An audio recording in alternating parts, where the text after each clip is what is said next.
Hello ପିଲାମାନେ, welcome to our YouTube channel only math trick. ତ ପିଲାମାନେ ଚାଲ ଆଜି ଆମେ ପଢ଼ିବା ପାଠ ନମ୍ବର 5। ପାଠର ନାମ କ'ଣ ପିଲାମାନେ? ପାଠର ନାମ ହେଲା ଠୋଠା।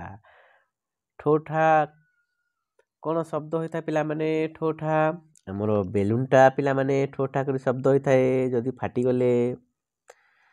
ଠିକ୍ ଅଛି, ଚାଲ ଡେରି ନ କରି ତାହେଲେ ପାଠଟି ଆରମ୍ଭ କରିବା। ବବଲୁ ବବଲି ଛାଲିରେ ଡାକ, ବେଲୁନ ବାଲା ବେଲୁନ ଦେଇ ଯା। କିଏ ଡାକ ଛାଡ଼ିଲେ ପିଲାମାନେ? ବବଲୁ ବବଲି କ'ଣ କଲେ? ଡାକ ଛାଡ଼ିଲେ। କ'ଣ ବୋଲି ଡାକ ଛାଡ଼ିଲେ? ବେଲୁନ ବାଲା ବେଲୁନ ଦେଇ ଯା। ନାଲିଆ ନାଲି ଭଲିକି ଭଲି ବେଲୁନ ଦେଇ ଯା। ଦେଖ ପିଲାମାନେ, ଏଇଟା କିଏ? ବବଲୁ ଓ ବବଲି ଦୁଇ ଜଣ କାହାକୁ ଡାକୁଛନ୍ତି? ଏହି ବେଲୁନ ବାଲାକୁ। ସେ ଅନେକ ପ୍ରକାର ରଙ୍ଗର ବେଲୁନ ଧରିଛି ପିଲାମାନେ।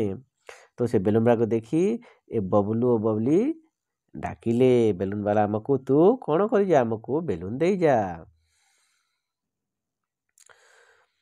ବବଲୁ ବବଲି ଖେଳିଲେ ଖେଳ, ବେଲୁନ ଧରି କରିଲେ ଗେଲ।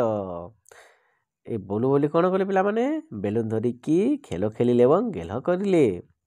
8ଟି ବେଲୁନ ଏକାଠି ଯୋଡ଼ି। କେତୋଟି ବେଲୁନ ଏକାଠି ଯୋଡ଼ିଲେ ପିଲାମାନେ? 8 ଗୋଟି ବେଲୁନକୁ ଏକାଠି ଯୋଡ଼ିଲେ। କିଏ? ବବଲୁ ଓ ବବଲି।